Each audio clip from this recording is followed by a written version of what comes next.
The Caledonian forest as we explore some of the secrets of another gardener's world.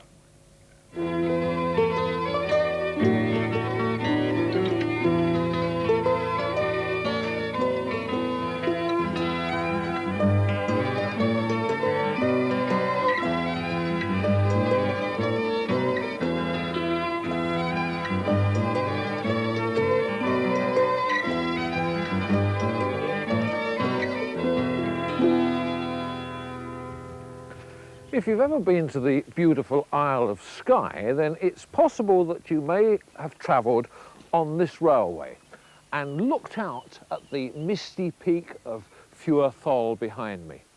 We're in Achnashellach in the west of Scotland at the garden of Peter Hainsworth, and it's an isolated spot here, all right, surrounded by mountains and virgin Caledonian pine forest.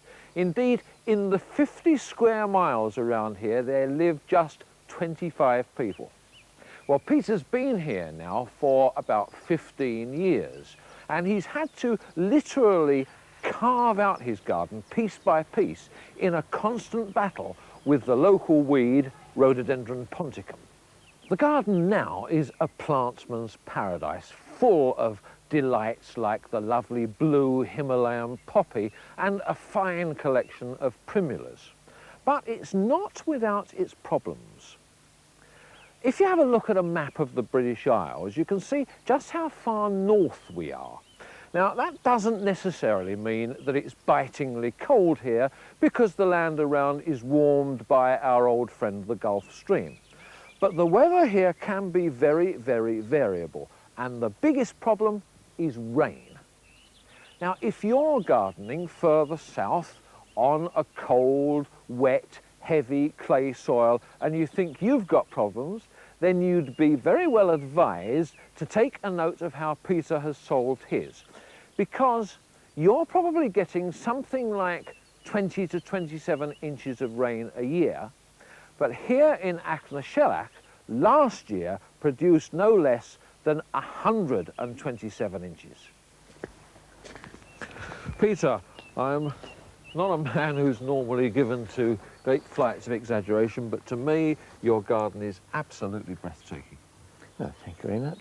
You can't actually see the whole garden, of course, all in one go, but it consists of a series of planted areas like this, surrounded by natural vegetation.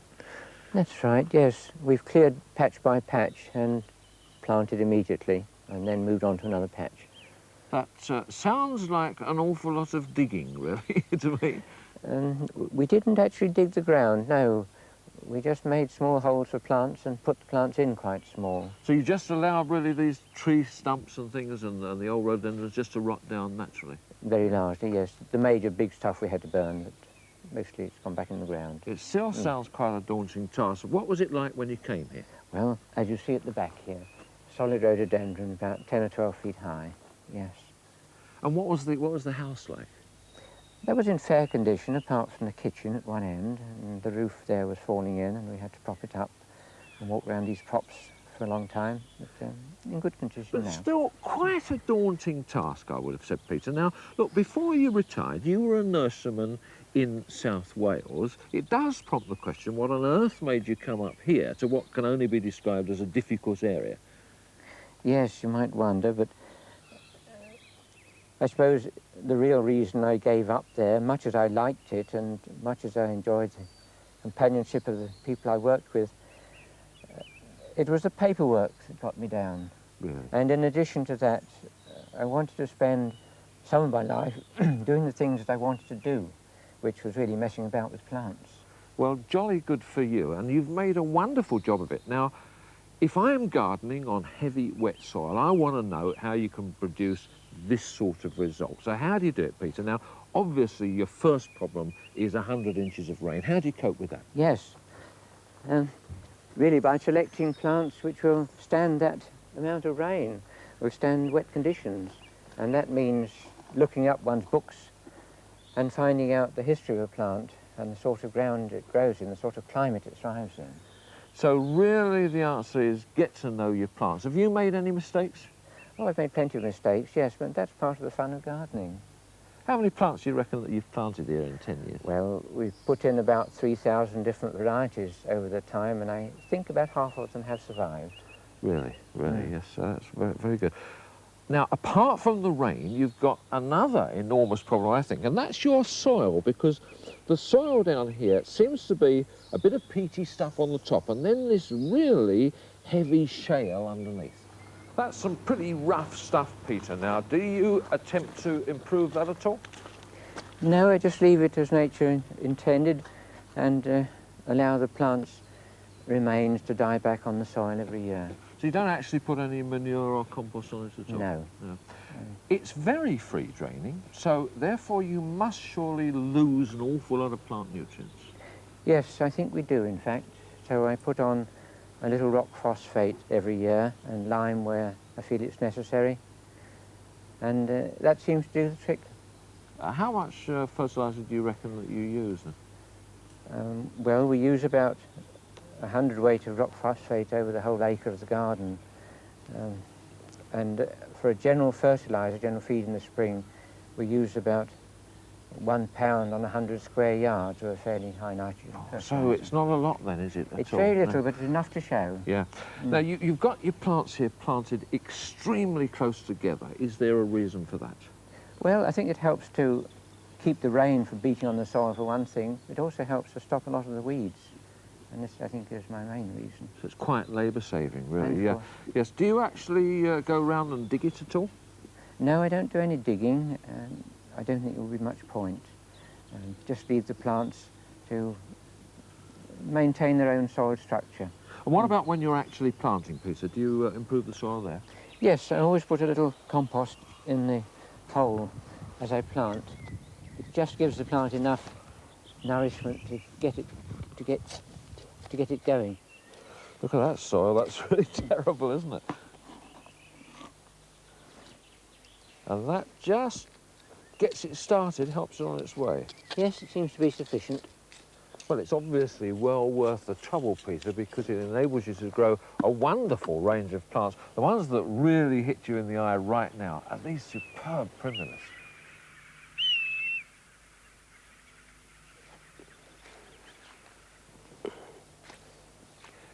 This is very much what it must have been like when Peter first came here, an impenetrable jungle of rhododendron, ponticum and the native trees. They're all beautiful in their own way, but especially useful are the trees. Because if you live on a mountainside and try and garden without having windbreaks, then you will have trouble. And these native trees are perfectly adapted. The mountain ash and the birches grew here anyway, and they have had to adapt to some very severe conditions. This rowan tree has got its feet in saturated soil with water running all over its roots. When your windbreak in your mountainside garden is starting to get established, that's the time when you can bring in some of the tougher shrubs. Now, the tougher shrubs are often pretty ordinary. This is Viburnum plicatum, an ordinary shrub, but it's a beautiful one. There's not much wrong with that. We usually grow the ones with the lace cap heads of flowers. These are round white heads of flowers, and that's why it's called the Japanese snowball tree. Another very ordinary shrub is Lonicera nitida Bagison's gold. It's a nice colour, but it's a bit sort of amorphous and not a very nice shape. But when you relate it to other plants, like this massive colour down in this very boggy area, then it comes into its own. It's not just things like primulas that will grow in bogs. Mimulus, very large yellow flowers with red markings, growing all over this garden and even escaping out into the ditches around because it really loves water. And in amongst it is a beautiful dark purple form of Iris chrysographes. That is often sold in nurseries as named varieties, but that's one of Peter's seedlings, and I think it's just as good as any of them. If you've got a boggy patch, that's the way to plant it up. And another tree that likes a wet spot is Sorbus lanata. It's a relative of the mountain ashes, but it hasn't got the pinnate leaves, it has large simple leaves, but underneath, beautifully coated with fine white hairs. That's an adaptation to harsh conditions. And it's even more so on this willow, Salix lanata, covered in white wool that gives this marvellous silvery appearance. It'll take all the moisture that you can give it, and it will stand a lot of wind. Beautiful plant. But here's another, another willow. Tiny little plant. Now this is a Scottish native, only been found once on a hillside, very much like this one. 2 cuttings were taken, and all the plants in the world of Salix boydii have come from those 2 cuttings. The biggest one that I know is only 3 feet tall, and it's nearly 100 years old. Now that is a true alpine plant. And what could be better on a mountainside environment than alpine plants? Here's another willow. This is Salix reticulata. The leaves are deeply veined, which is what gives it its name, and it hugs the ground so that in its native haunts, where the weather is very harsh, it ducks down so that the wind and the rain goes over the top. There's a New Zealander here, which is an extraordinary looking plant. This is one of the spiky Spaniards. This one isn't too spiky, Achnashellach monroei, but it's a most amazing looking plant. Another New Zealander is one of the small daisy plants, the Selmesias. That's Selmesia bellidioides. That's what alpine plants are all about. Large flowers over very small rosetted leaves. And just along from it, that brilliant scarlet is Ourisia coccinea. That's a plant that likes moisture. This is very well drained here, but it's constantly moist, and so that's very happy. And it looks perfect against that golden broom tumbling over the rocks.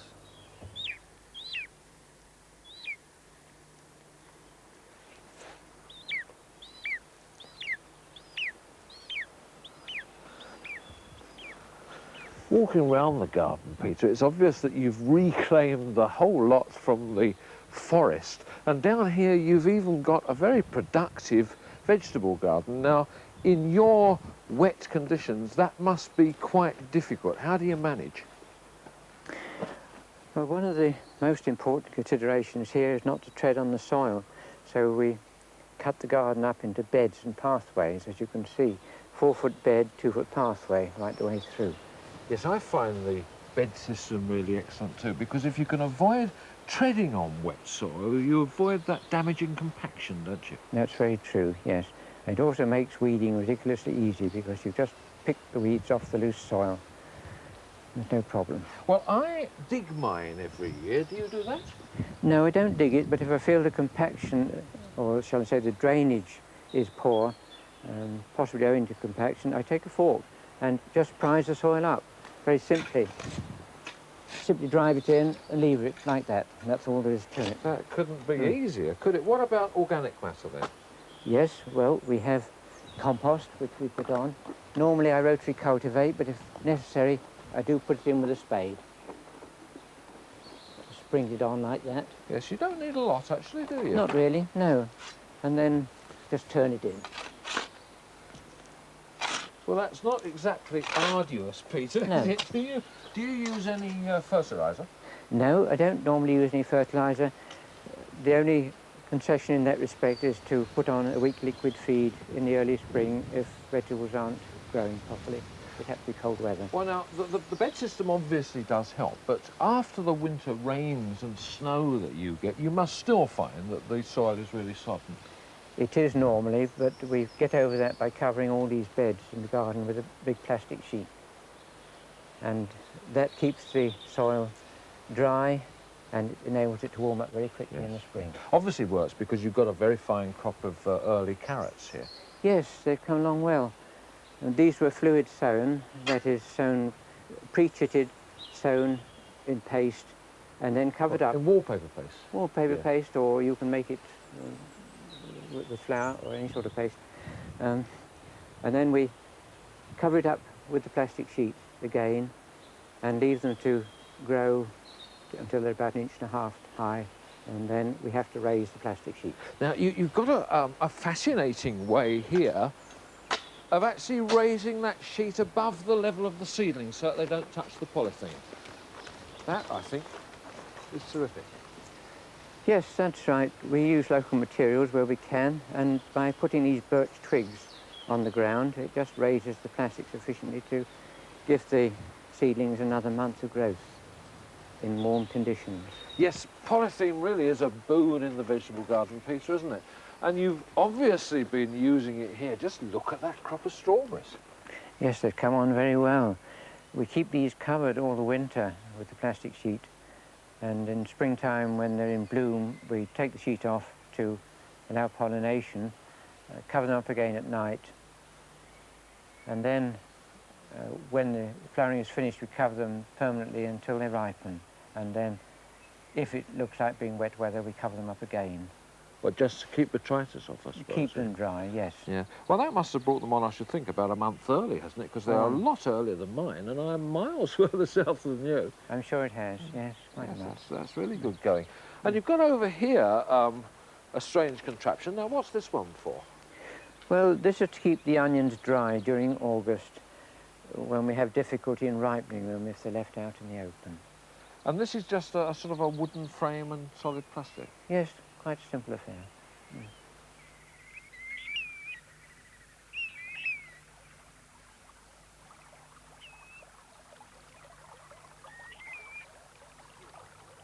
We've talked a lot about the variability of the climate here and how wet it is. Well, it's raining again, but somehow it doesn't really seem to matter because the plants that are around me are the plants that enjoy this sort of situation, and they're natural in it. This enormous Gunnera manicata from the jungles of Brazil is in fact a little bit tender, which shows that the climate here isn't as cold as you might think for the very north of Scotland. What an amazing, huge plant it is with this besom-like cluster of flowers. That is actually the flowering spike of the plant.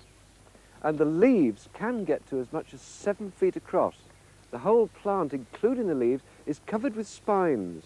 And this sound has been likened to the sound of a giant shaving.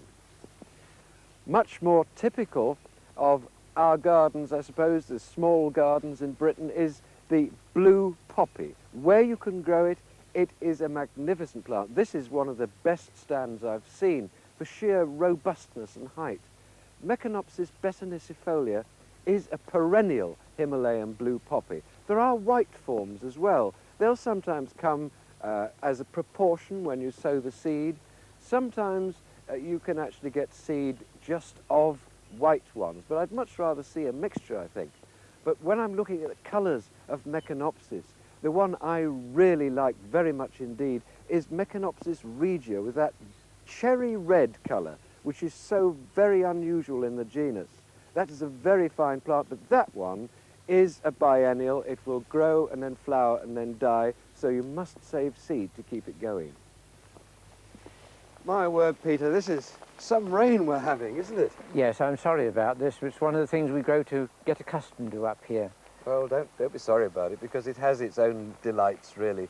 Peter, you tell me that you've grown over 3,000 different kinds of plants in this garden. That must have cost you a lot of money.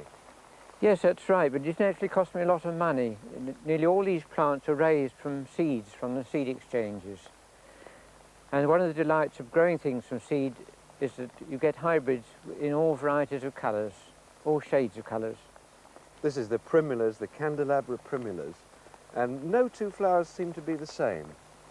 No, and yet they're all beautiful colours. All hybrids, Yes. but down there is a primula which isn't a hybrid. That's a species, isn't it? Yes, this is the Himalayan cowslip, Primula sycymensis. It's scented, I think. Yes, it is, that's right. One And of the what few. I find extraordinary there is it's growing actually on a tree stump. It's raised above the surround, and for a moisture level, that's quite astonishing because it's growing very Yes, well. it seems all wrong at first sight, but in fact there is so much falling moisture that they don't have to worry about what's in the ground most of the time. Next to it, this orange primula demonstrates perfectly the candelabra shape of Yes. the primula, the flowers in tiers. That's right. It's not just primulas and the recognised bog plants that do well in your wet conditions, Peter. These look like sort of normal herbaceous plants such as I might grow. Yes, indeed they are. Commonly grown as herbaceous plants. That's Centaurea montana, which is naturalised in Britain in places and comes from the northwest of Europe. The lupin is one I've not seen before. No, again, a plant that's naturalised in Britain. There's quantities of it in the Spey Valley in Scotland. And where does it come from? And this is from the northwest coast of America, like so many of my plants. It's Lupinus nootkatensis. Nootkatensis, that sounds like it comes from Alaska. That's right, yes. Well, it's interesting to see something from an Alaskan slope on a Scottish one.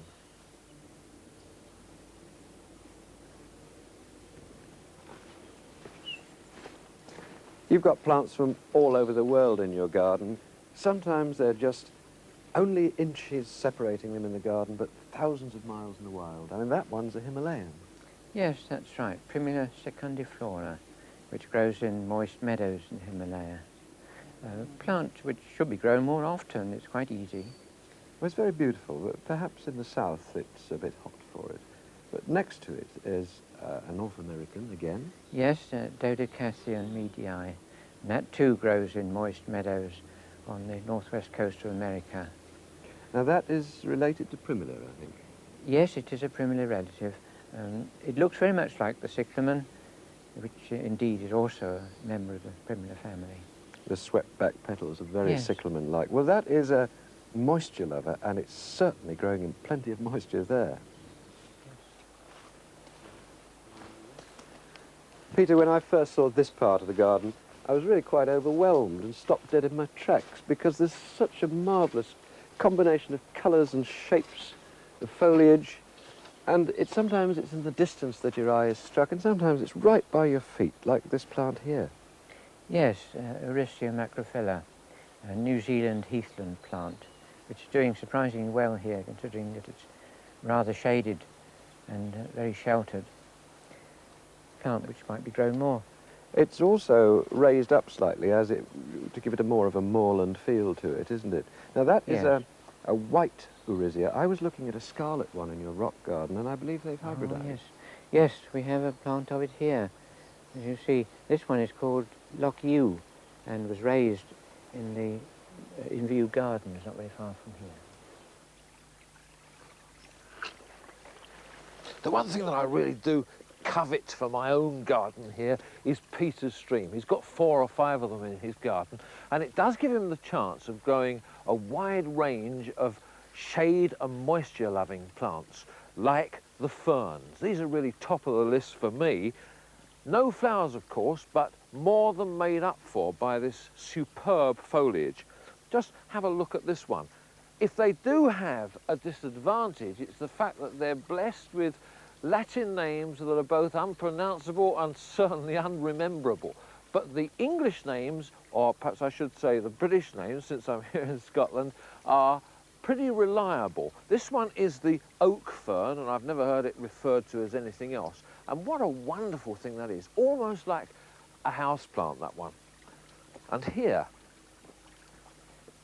is another well-named one, the lady fern. Just look at that. It's almost feminine, that foliage, isn't it? What a superb plant that is. And another favourite over here is the upright foliage of the hard fern. I love the way that it just curls over at the top there. Of course, you don't need a stream to grow ferns. Any cool, moist, shady spot in the garden will do them very well. Hello, Peter, thank you. I've just been admiring the ferns down there. They're really good. And this one makes a lovely clump, doesn't it? What's this? Now this is the beech fern. It makes very good ground cover. In this instance it's covering an old tree stump. Of course, they're quite easy to grow, really, aren't they? But since they don't make any flowers, they obviously don't make seed. So what about propagation? That's right. You have to propagate them from spores, which appear as little black dots on the backs of the leaves. And if you want to grow some, get a pot of sterilised compost, sterilise everything else with boiling water that you use, and scrape these black dots off onto the surface of the compost. And having done that, put the pot into a plastic bag, put it in a shady but light place, not in direct sun, and leave it there for about three weeks. And these little black dots will turn green into spots. The spots will grow larger into discs of a quarter of an inch or so, and then subsequently you'll see little fern leaves appearing from these discs. Keep them moist all the time, and when the pot gets crowded with ferns by the end of the summer or the following spring, you pull them apart and prick them out into another tray to give them room to grow on. And how long would it take before they're ready then to plant out in the garden? By the end of the second summer, they should be ready to plant out. Oh, that's not too bad then, is it? And of Really. course, in a garden like this, ferns really look at home, don't they? Oh yes, it makes the place look natural, and this is what we're after. We're in tune with nature here.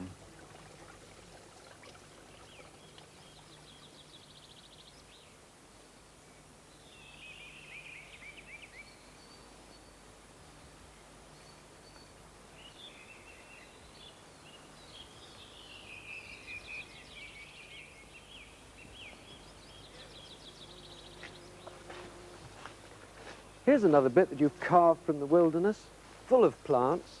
Did you sow most of these from seed? Yes, and most of my seed comes from the Scottish Rock Garden Club, the Hardy Plant Society, and the Alpine Garden Society. How many pots of seed do you reckon you sow in a year? Oh, between 300 and 250. I've cut down it somewhat lately because they seem to run through most of the lists. But the great thing about it is that anybody can do it, can't they? Well, this is the thing. It's the only way I could do it in such quantity, in such numbers, to fill this place up. And it doesn't cost very much. No. Did you raise that from that lovely lily from seed? Yes, and that's William Macklinae. That was discovered on the border between India and Burma in 1948 by Kingdon Ward. And he named it Macklinae after his wife, whose surname was Macklin.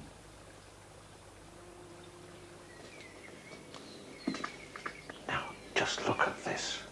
Peter's built himself a natural garden, and he gardens it nature's way. And if you do that, you can expect to attract all sorts of wildlife. But I would never have expected anything like this. That is a pine marten, and it is, I believe, Britain's rarest mammal. And here it is, knocking on Peter's window. It's quite amazing. Let's just see if I can get a little bit closer to it. Yeah. Isn't that wonderful? Come on.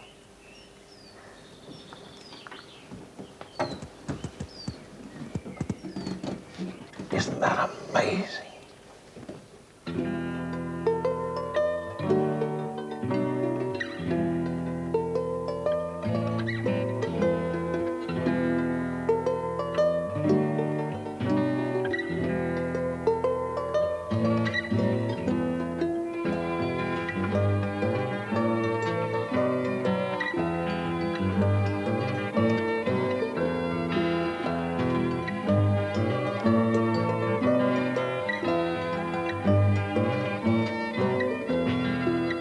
It was the paperwork that got me down. And in addition to that, I wanted to spend some of my life doing the things that I wanted to do, which was really messing about with plants.